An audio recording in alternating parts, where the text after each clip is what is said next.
Bismillahirrahmanirrahim. Assalamualaikum warahmatullahi wabarakatuh. Perkenalkan, nama saya Sariwan Oktaviani. Saya dari kelas 4B jurusan Pendidikan Agama Islam. Saya bersekolah di Sekolah Tinggi Agama Islam Ibnu Sina Batam. Di sini saya ingin menampilkan tentang materi istislah. Nah, sebelum masuk pengertian istislah, kita akan mengetahui secara etimologi istislah itu apa, yaitu mencari kemaslahatan. Nah, dari contoh maslahat al-mursalah itu yaitu adalah para sahabat itu sebagai orang yang paling menguasai fikih Islam adalah orang banyak menggunakan dan berpijak pada maslahat. Karena landasan maslahat, sehingga Abu Bakar itu terdorong mengumpulkan ayat Al-Quran untuk dibukukan menjadi satu mushaf saja.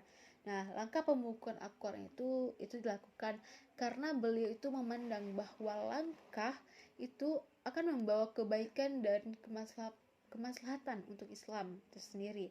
Nah, dengan landasan al-muslahat, Umar radhiyallahu anhu itu mencurahkan perhatiannya untuk mendirikan lembaga Al-Kharaj. Nah, menambah mata uang, mendirikan dewan-dewan, terus melakukan penghijauan di kota-kota, terus mendirikan tahanan. Nah, melakukan sanksi jasmani dalam berbagai macamnya dan hal-hal yang berhubungan dengan sistem kenegaraan.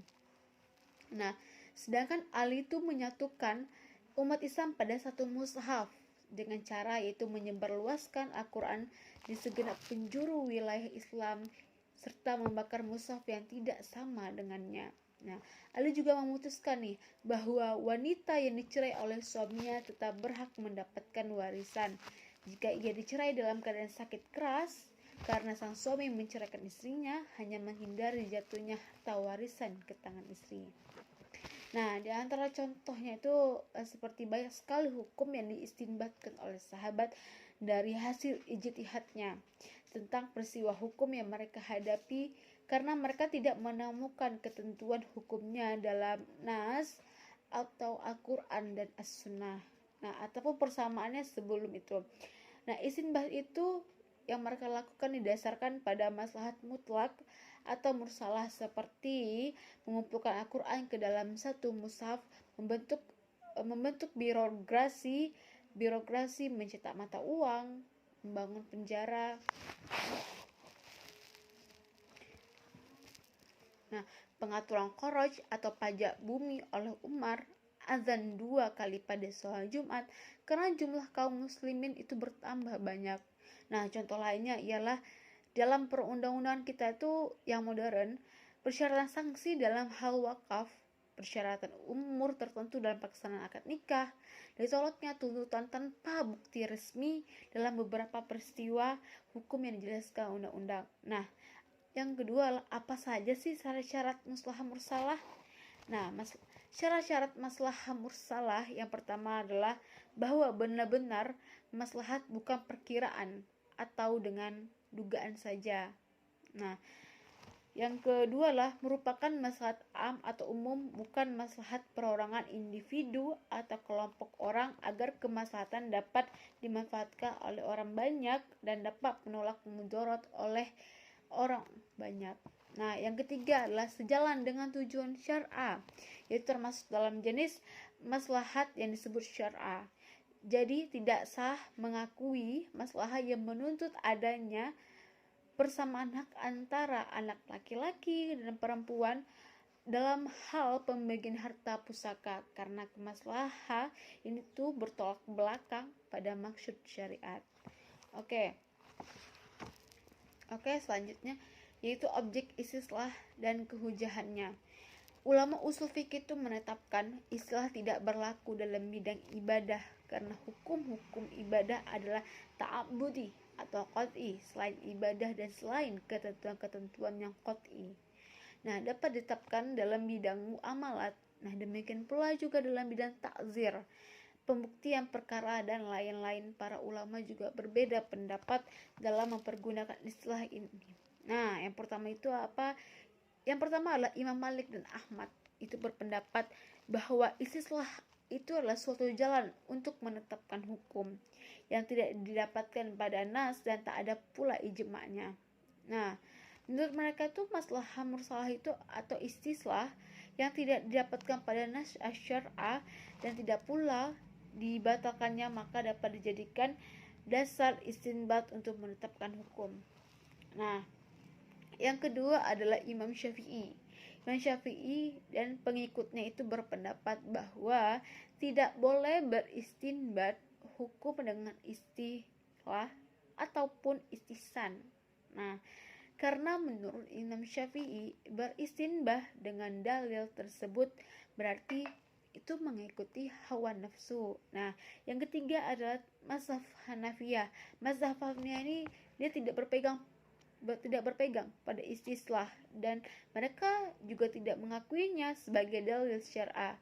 Keterangan itu perlu dikoreksi dalam beberapa aspek tersebut. Nah, fuqaha Irak itu merupakan pelapor dari pendapat yang mengatakan bahwa hukum syara itu bertujuan maslahah dan dibina bahwa hukum syara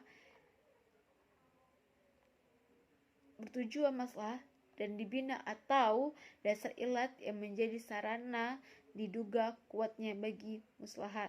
Mereka berpegang pada rasio nas dan jiwanya dan banyak sekali mereka menakwilkan zahir nas dengan landasan rasio dan maslahat yang menjadi tujuan syar'ah. Nah, maka jauh sekali lah bahwa golongan Hanafiyah itu merupakan pimpinan fuqaha Irak. Tidak berpegang pada istilah, mereka pun berpegang pada istisan. Sedangkan istisan tersebut mereka standarkan atau landaskan pada uruf darurat dan maslahat. Nah, maka jauhlah jika dikatakan mereka tidak berpegang pada istilah. Nah, selanjutnya adalah yang keempat, At-Tufi. At-Tufi itu menetapkan bahwa istilah adalah dalil syar'i dalam bidang muamalat itu tersendiri. Nah, istislah itu bukan saja menjadi dalil pada sesuatu yang tak ada nas, bahkan juga pada ada nasnya sendiri. Nah, jika kemaslahatan menghendakinya. Nah, ulama Hanafiyah juga mengatakan nih bahwa untuk menjadikan maslahah al-mursalah sebagai dalil disyaratkan maslahah tersebut berpegang pada hukum. Artinya apa? Artinya ada ayat, hadis atau ijma sebagai landasan. Kemaslahatan itu merupakan ilat atau motivasi hukum dan menetapkan suatu hukum atau jenis sifat yang menjadi motivasi hukum tersebut yang dipergunakan oleh nas sebagai motivasi suatu hukum. Nah, selanjutnya itulah perbedaan maslahah, mursalah dan istisan. Sebenarnya maslahah al-mursalah dengan istisan itu mereka itu tidak berbeda, namun terdapat perbedaan antara keduanya.